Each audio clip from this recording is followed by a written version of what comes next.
அமெரிக்காவுல ரொம்ப புகழ்பெற்ற பெஞ்சமின் பிராங்க்ளின் அவருக்கு ஒரு அரசியல் எதிரி இருந்தாரு.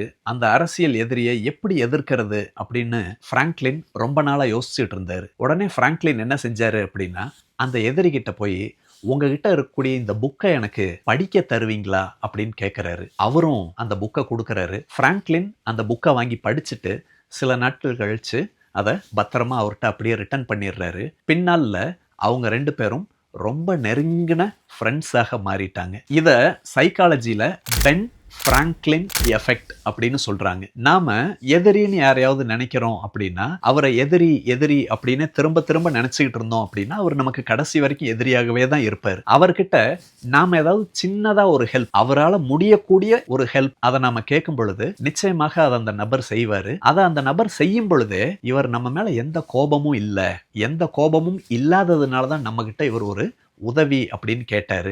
அப்படி இருக்கையில நாம ஏன் இவர் மேல கோவப்படணும் அப்படின்ட்டு அவங்களுடைய ஈகோவை எல்லாம் தூக்கி எறிஞ்சிட்டு உங்க கூட நட்பாயிருவாங்க அப்படிங்கிறது தான் இந்த பென் பிராங்க்ளின் எஃபெக்ட் நமக்கு சொல்லுது.